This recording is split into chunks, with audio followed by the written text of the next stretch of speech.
Наша реакция определяется не самой ситуацией, а тем, как мы к этой ситуации относимся. То есть наша реакция зависит от нашего отношения, от нашего восприятия к тому, что случилось. То есть как это работает? Есть событие, есть наше внимание, которое обращено на это событие, есть наше восприятие, это наши фильтры, это наша интерпретация, что на самом деле происходит и что это означает. Дальше идет наша реакция, наша эмоциональная реакция, наша телесная реакция, наша поведенческая реакция и результат. Если в результате мы страдаем, результат нас не устраивает, результат плохой, то что-то в этой цепочке было неадекватным, что-то в этой цепочке было неэффективным. На саму ситуацию мы повлиять не можем. Если мы что-то переживаем, если мы что-то чувствуем, значит что-то уже случилось. Все, поздно. А вот на восприятие мы можем повлиять. На одно и то же мы можем смотреть совершенно по-разному. Разные люди могут выходить на одну и ту же улицу, смотреть на одни и те же вещи, но один, допустим, будет видеть, что все плохо, он будет видеть подтверждение того, что все плохо, он будет видеть подтверждение того, что он, допустим, никчемный, плохой, неудачник и так далее, слабый. А другой будет выходить на эту же улицу, смотреть на те же самые вещи и видеть подтверждение того, что перед ним огромное количество возможностей, о том, какой он замечательный, какой он крутой. Что еще он может сделать в этой жизни? Как он еще может заработать денег? Сколько еще замечательных людей, с которыми он может выстроить отношения? Всем этим управляют наши схемы мышления, наши убеждения, наши фильтры восприятия, наши когнитивные функции.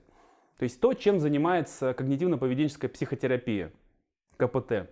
Это перестройка наших когнитивных функций, перестройка того, как мы воспринимаем те или иные вещи. Просто исходя из того, что мы в любом случае каким-то образом воспринимаем, поэтому мы можем выбрать, как настроить наши фильтры для того, чтобы иметь лучший результат. Для того, чтобы после определенного восприятия, после измененных фильтров нам было хорошо, и мы получали максимальный нужный нам результат. Соответственно, мы говорим про тот слой, который идет до эмоций. Если мы эмоции все причесали, если с эмоциями у нас в порядке, если мы уже причесали, привели в порядок нашу эмоциональную сферу, если эмоциональные реакции у нас адекватные, мы можем обратить внимание на то, что запускает наши эмоции, на восприятие.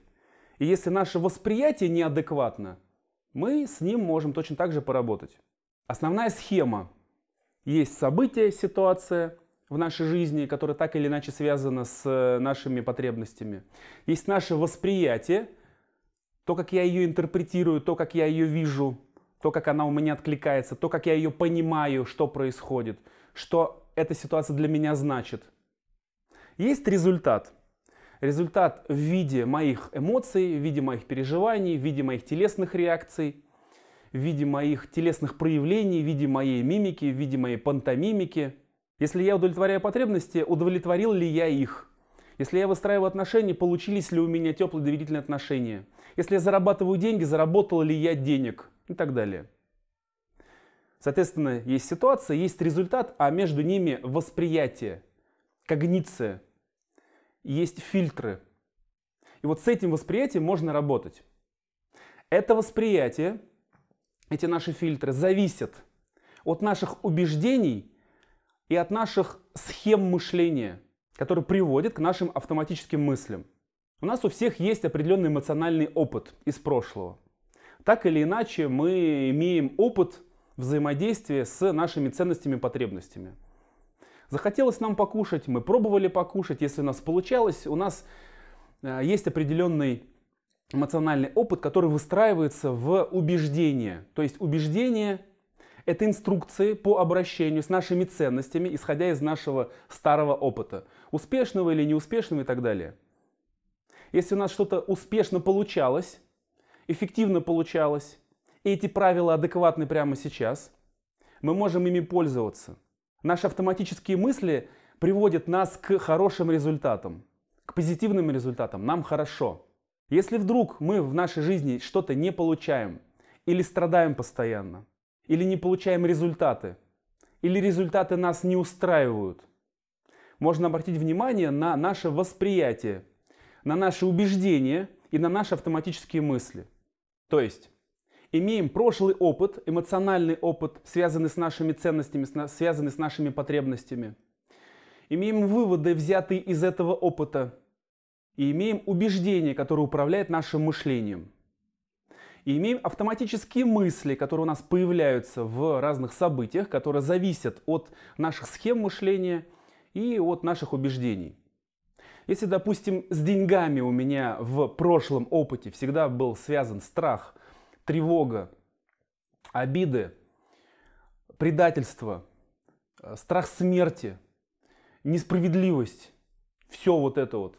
В психике моей формируются соответствующие убеждения, соответствующие стили мышления, соответствующие схемы мышления, которые формируют у меня автоматические мысли. Что такое автоматическая мысль? Я сталкиваюсь с деньгами, и у меня автоматически появляется мысль отойти подальше от них, не касаться, не связываться, потому что это может быть опасно. Если, допустим, у меня в моем прошлом были все отношения связаны с эмоциональными переживаниями, точно так же с обидами, с претензиями, со стыдом, с какой-то ничтожностью, с низкой самооценкой, с болью, страданием, у меня формируется убеждение, что отношения — это боль, отношения — это страдание, отношения — это унижение, отношения — это стыд, вина и так далее. И когда я в следующий раз думаю по поводу отношений, когда я в следующий раз смотрю на девушку или парня, в зависимости от пола, если я так или иначе касаюсь этой своей темы, у меня возникают автоматические мысли: да сейчас она меня бросит, да зачем я ей нужен, да сейчас она меня обесценит, да сейчас она надо мной посмеется и так далее. И эти автоматические мысли запускают у нас соответствующие эмоциональные реакции. Нам плохо, нам стыдно, мы в печали, мы чувствуем собственную ничтожность. И, соответственно, мы получаем результаты. Результаты неудовлетворительные, результаты, которые причиняют нам боль, результаты, которые подтверждают наши убеждения. Все наши убеждения настраивают наше мышление, наши фильтры восприятия для того, чтобы подтверждать сами себя. Если у меня есть убеждение, что деньги — это опасно, что большие деньги приводят к бедам, если у меня есть убеждение по поводу того, что отношения — это боль, предательство и обман, то так или иначе в моей жизни я буду находить подтверждение. Потому что в окружающем мире есть все. Если я хочу найти подтверждение того, что деньги — это опасно, о том, что отношения — это боль, я найду этому подтверждение. Из всего фона я буду выбирать те фигуры, те вещи, которые будут подтверждать мои убеждения. Те вещи, которые не будут биться с моими убеждениями, я буду игнорировать. Я их не буду видеть, я буду там слепнуть. Какие бывают стили обработки информации, какие бывают фильтры, какие бывают убеждения, какие бывают выученные способы восприятия, которые травят нашу жизнь. Первая тема – чтение мыслей. Это мысли, что он точно подумал обо мне плохо, да он меня ненавидит, да он считает, что я плохой специалист, да он считает, что я не мужчина, да он считает, что я слабак, да он считает, что я неудачник. Я не знаю, что думает другой человек, но я заражаюсь мыслью, что другой человек думает обо мне и думает, естественно, негативное. Естественно, когда мы говорим про терапию, когда мы говорим про какую-то работу, про какие-то изменения для того, чтобы нам полегчало, мы берем только те вещи, которые нас не устраивают. Соответственно, если мы говорим про чтение мыслей, обычно мы читаем мысли в негативном ключе. Мы могли когда-то так научиться. Такой стиль мышления когда-то был для нас удобен. И этот стиль мышления инфицируется, этот стиль мышления становится основным. У меня формируются такие фильтры восприятия. Это формирует негативные убеждения, глубинные негативные убеждения, которые генерируют автоматические мысли. Например, другой человек сказал мне «доброе утро», а я подумал, что он сказал «доброе утро» для того, чтобы надо мной посмеяться. Я прочитал его мысли. Он еще и насмехается надо мной. Доброе утро. Вторая тема, вторая схема, второе глубинное убеждение. Гадание. В будущем ждет меня неудача. Это любые предсказания будущего. Это любые негативные предсказания будущего. Ждет меня дорога дальняя, до Валет Пиковой и так далее.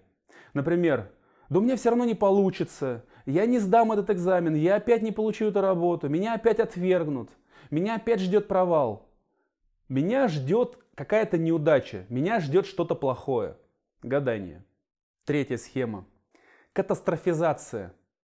Жизнь закончилась, все, я умру, все пропало, шеф, все пропало, гипс снимают, клиент уезжает. Я не сдал экзамен, все, это конец света, я больше никогда не достигну никакого успеха. Меня отвергла девушка, все, я неудачник, все, мне теперь только выпить и яду. Я потерял денег, все, теперь это конец, все, жизни больше нет. Катастрофизация того, что случилось. Четвертое. Использование ярлыков. Это касается ярлыков как моих, так и других людей. Например, я плохой, я неудачник, там он тиран, он абьюзер, он нарцисс, он психопат. Я лузер, там, я неудачник, я слабак, я нищий и так далее. То есть это та наклейка, тот тег, тот хэштег, тот ярлык, который наклеивается либо на меня, либо на другого человека и управляет им. Это в чистом виде фильтр. Я сначала говорю какое-то слово, потом это слово начинает управлять моим восприятием. Например, я не общаюсь с замечательным человеком, потому что наклеил на него ярлык и считаю его каким-то плохим. Или, допустим, наоборот, я не прошу себе ничего лучшего, я не говорю с другими людьми замечательными, с которыми мне хочется поговорить, и, может быть, даже другие люди тоже хотят со мной поговорить, потому что я на себя наклеил ярлык, потому что я какой-то не такой, я какой-то не окей, я какой-то недостаточный и так далее. Пятое. Обесценивание. Все, чего я добился, это ничего не значит, это не важно, да это ерунда, да это случайность, да мне просто повезло. На самом-то деле я понимаю внутри у себя, что я ни на что не годен. На самом деле-то я понимаю внутри у себя, моя глубинная установка, что я там ничтожество, что я слабак, что я неудачник, все равно мне не повезет. А если сейчас мне удалось заработать денег, если сейчас мне удалось познакомиться с хорошим человеком, если сейчас мне хорошо, да это просто случайность, да это временно, да это на 3 секунды, это как-то звезды сложились, это вообще не моя заслуга. Это такое самообесценивание. Шестое. Негативный фильтр. Например, люди меня не любят, у меня не на роду написано или не написано на роду, меня преследуют одни неудачи, меня преследует злой рок, на самом деле все меня презирают, на самом деле мир задумал против меня какой-то негатив.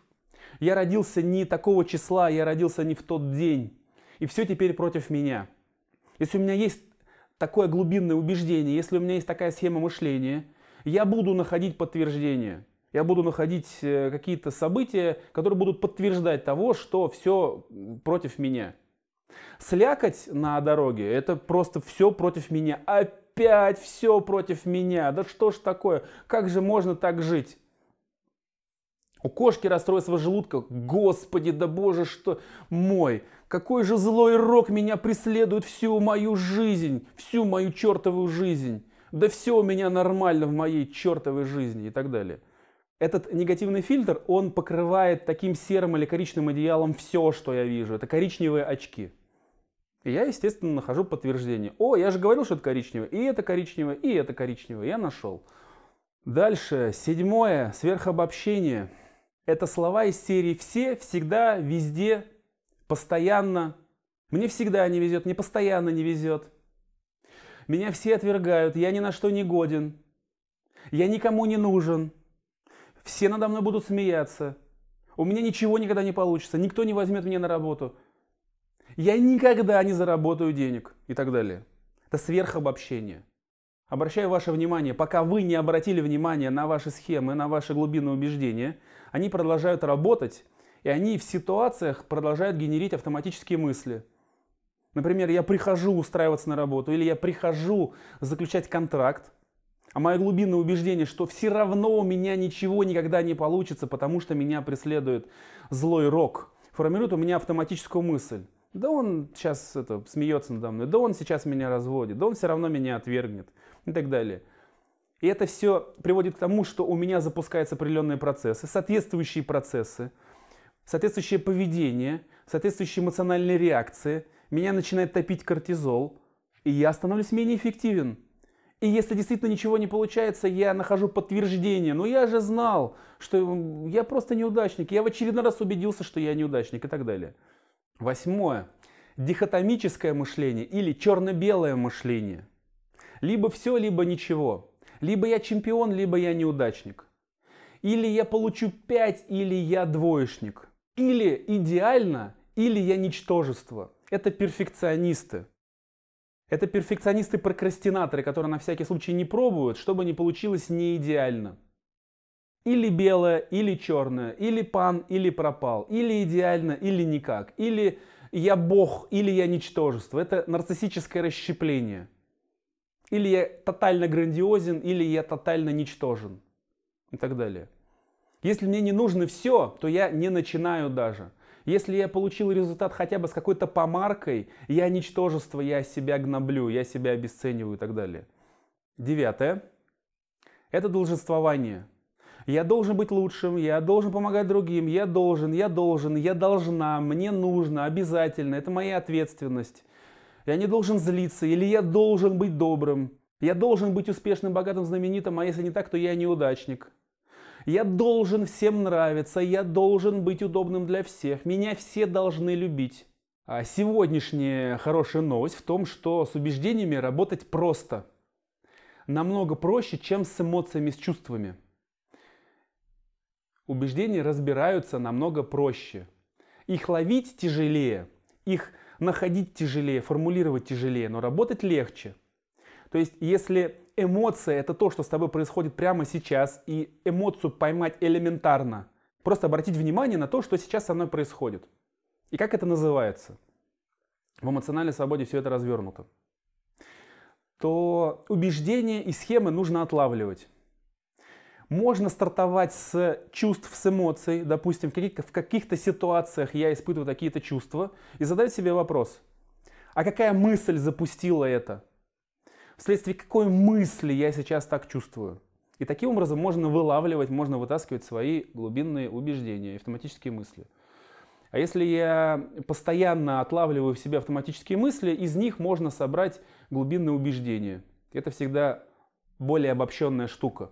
Например, если автоматическая мысль у меня возникает, когда я общаюсь с другими людьми, что меня сейчас все равно отвергнут, сейчас надо мной все равно посмеются, сейчас мне скажут какую-то гадость, сейчас меня предадут и так далее. То все эти автоматические мысли в целом складываются в глубинное убеждение, что я не окей, я не заслуживаю любви, я плохой, я недостаточный и так далее. Меняя свои фильтры, меняя схемы мышления, меняя глубинные установки, убеждения, автоматические мысли, мы меняем нашу реакцию, если она нас не устраивает, и, соответственно, мы меняем результаты.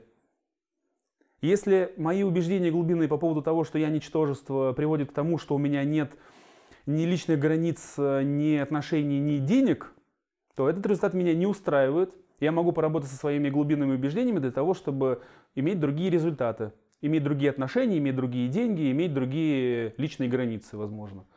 9. Персонализация. Я за все беру ответственность на себя. Это такой детский эгоцентризм. Все из-за меня. Я отвечаю за все.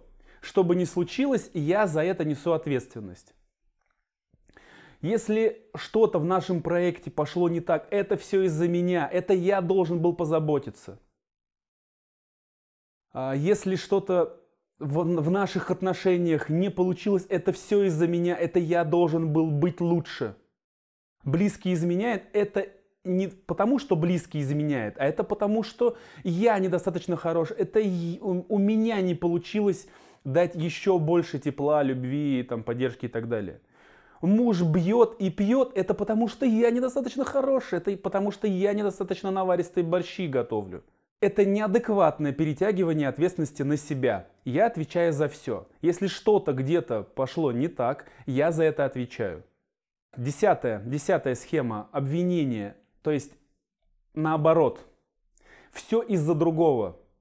Здесь мы перекладываем ответственность на других, всегда на других. Если в моей жизни что-то не так, это из-за того, что меня недолюбили, это из-за того, что мама меня не догладила, это из-за того, что папа меня не дохвалил, это из-за того, что слишком деревянные игрушки были, это из-за того, что меня в детстве не долайкали, это из-за того, что у меня в детском саду была там какая-нибудь злая воспитательница, это из-за других.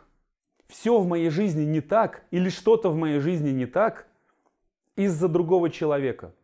Следующее – это несправедливые сравнения. Это привычка всегда себя сравнивать. И всегда себя сравнивать не в свою пользу. Всегда есть кто-то другой, кто в чем-то лучше. Но вместо того, чтобы ориентироваться на другого, вместо того, чтобы наполняться восхищением, вдохновением от чужого примера, Я себя гноблю таким образом. Допустим, другой человек быстрее меня бегает, поэтому я неудачник. Другой человек лучше меня знает фокусы языка, поэтому я неудачник. Другой человек зарабатывает больше денег, поэтому я неудачник. Другой человек что-то умеет или имеет больше, чем я, поэтому я неудачник и так далее. Это причина себя как-то погнобить, сравнивая с другими людьми. Мы всегда можем найти других людей, которые в чем-то лучше нас, в чем-то успешнее нас. Но эти примеры можно использовать для того, чтобы наполниться вдохновением, как я хочу. Ух ты, у него такие результаты, а как интересно он этого добился. А давай-ка я воспользуюсь его стратегиями. А давай-ка я помоделирую его для того, чтобы приблизиться к его результату. И так далее. Вместо этого я себя сравниваю и гноблю себя. Что если есть другой человек лучше, чем я в чем-то, то значит я плохой, значит я ничтожество. Значит я где-то ниже плинтуса. 13. Привычка жалеть себя, привычка сожалеть. Грубо говоря, вот есть эмоция печали. Эмоция печаль помогает нам оставить в прошлом что-то ценное для нас, ценное, важное для нас. Вместо этого можно за все это хвататься и сожалеть. Как жаль, вот было так хорошо, а теперь вот не так хорошо. Вот у меня было это в руках, а теперь у меня этого нет. Как же жаль. Давай сейчас будем этому уделять время, внимание и травить свою психику вот этим сожалением. Как могло бы быть? А вот если бы мы не расстались, а вот если бы я не совершил эту ошибку, а вот если бы ты не совершил эту ошибку и так далее. То же самое, можно отгоревать, можно отсожалеть, можно отпечалиться всласть, оставить это, сделать какой-то вывод о том, что вот такие-то вещи для меня важны, такие-то деньги для меня важны, такие-то ценности для меня важны, такие-то отношения для меня важны, такие-то навыки для меня важны, здоровье для меня важно, допустим. И воспользоваться этим для того, чтобы наполнять свою жизнь, воспользоваться этим для того, чтобы лучше знать свои ориентиры, вместо этого я могу травить свою психику сожалением. И 14. Это «а что если?». А что если я не справлюсь? А что если меня отвергнут? А что если упадет метеорит? А что если будет какое-нибудь еще злоключение? А что если надо мной посмеются и так далее? Это я травлю себя уже не прошлым, а будущим. И то же самое, я могу себя травить на пустом месте. Я сижу, допустим, у меня в моей жизни все хорошо, у меня все есть для того, чтобы я развивался, учился, получал все, что я могу. Вместо этого я могу сидеть и травить себя. А что, если сейчас за мной придут? А что, если сейчас от меня уйдут? А что, если сейчас меня предадут? И так далее. Основная модель работы с этим. Первым делом свои негативные установки, свои автоматические мысли, свои деструктивные убеждения, свои глубинные деструктивные убеждения, схемы мышления нужно отлавливать. Соответственно, если в вашей жизни что-то не так, берете лист бумаги, заводите тетрадку, толстую тетрадку, и делите ее на 4 части. Начинать можно с любой части. В чем суть? Первая колонка – это ситуации, это события, в которых у меня что-то не получается, в которых я страдаю, в которых моя реакция и мой результат меня не устраивают. Он плохой, мне больно, обидно и так далее. Вторая колонка. Какая мысль у меня в голове возникла, когда это произошло? Третья колонка. Мои чувства, мои эмоции, что со мной произошло, что я чувствую в этой ситуации. И четвертое, что я делаю, конкретно делаю в этой ситуации. Ситуация, мысль, эмоция, действие. Событие, автоматическая мысль или схема или убеждение, эмоциональная реакция, отклик, действие, поведение и результат. Начинать можете с любой графы, с которой вам удобно. Допустим, кому-то будет удобно начать с первой графы, ситуации, события. Например, в ситуациях, где я публично выступаю, мне очень плохо. Или в ситуациях, когда на меня кричат, мне очень плохо, обидно, страшно. Или в ситуациях, где я сталкиваюсь с деньгами или с большими деньгами, мне очень тревожно. В ситуациях, где я разговариваю с властным человеком, я начинаю потеть и так далее. То есть можно начинать с ситуаций. Можно начинать с эмоций, где мне плохо. И как мне плохо? Допустим, у меня постоянно, я тревожусь. У меня тревожность сильная. Или у меня депрессивное состояние. Мне постоянно тяжело, мне постоянно депрессивно, я чувствую себя задавленным, я ничего не хочу. Или, допустим, я злюсь, меня бесит. Или, допустим, я испытываю обиду. Как только я определил свою цель, как только я определил свою эмоциональную реакцию, я точно так же обращаю свое внимание, а в каких ситуациях я испытываю тревожность, в каких ситуациях я испытываю печаль, в каких ситуациях я испытываю гнев, в каких ситуациях я испытываю стыд и так далее. И вот когда я эти два пункта расписал, нашел, мне очень важно между ними найти триггер, между ними найти убеждение или автоматическую мысль. Когда мы не обращаем внимания на наши убеждения, эмоции наши с нами случаются. Но если наши эмоции неадекватные, они уже достали. Я между стимулом и реакцией должен найти триггер, автоматическую мысль, которая запускает эту реакцию. Если я не обращаю внимания на убеждения, если я не слежу за своими автоматическими мыслями, у меня стимул и реакция, события и эмоции связаны напрямую, эмоции со мной случаются. Между ними находим схему, мою привычку интерпретировать, мою привычку воспринимать, мою привычку мыслить по-старому. Возможно, когда-то в детстве это давало мне какие-то плюшки, давала материнскую любовь, заботу, что-то еще, значимость и так далее. Но сейчас это приводит к страданию, пункт 4. Результаты меня не удовлетворяют. После такого комплексного исследования вы получите карту себя, карту своих реакций. В таких-то состояниях у меня возникают такие-то автоматические мысли, которые похожи на вот такую-то схему, на одну из 14, которые приводят к таким моим эмоциональным реакциям, и приводит это к таким результатам. В результатах и мой гормональный фон, и в результатах мое поведение, в результатах то, что со мной случается, в результатах то, что я действительно своими руками делаю. Может быть, я кого-то обижаю, может быть, мое поведение неэффективно, я совершаю ошибки из-за этого. И в этой цепочке мы берем наши схемы. Если я нашел себя в схеме, что я постоянно жалею, я постоянно гиперболизирую, я постоянно обесцениваю себя, эта схема дает мне глубинное убеждение, что я не окей, я ничтожество, я недостоин, у меня не получится и так далее. Я получаю ту конструкцию, с которой можно работать. С этой конструкцией можно работать с помощью фокусов языка или базовой схемы работы с убеждениями. Вот самый простой вариант. Первое. Задайте себе вопрос, а с чего я это взял? Я чувствую себя ничтожным. Я чувствую, что я не достоин ничего хорошего. Меня преследует злой рок. Мир задумал против меня что-то гадкое и так далее. Меня все ненавидят. Вы берете формулировку вашего убеждения и задаете себе вопрос. А я с чего это взял? Чьим голосом говорит это убеждение? Чьим голосом я говорю сам себе это? Чьим голосом моя психика мне это говорит? Чей голос на пленке?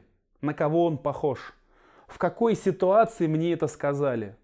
Даже сам факт того, что я к убеждениям отношусь как к убеждениям, а не как к инструкциям, которые я исполняю слепо. И вопрос, с чего я это взял, откуда это взялось, уже вас отпускает. Уже вы можете прозреть. Уже вы можете, как взрослый человек, сказать: о, там, мама, допустим, это там твои слова, так это твое мнение было, ты, наверное, в аффекте это сказал, так это твое мнение, у меня мнение другое.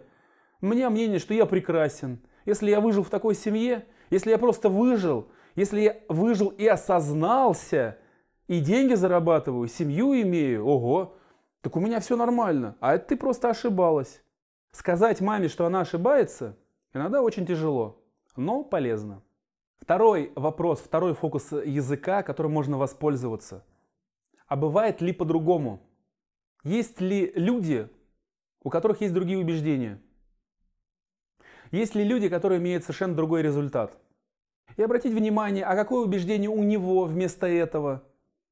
Посмотреть на другого человека, у которого другие результаты, результаты, которые мне нравятся.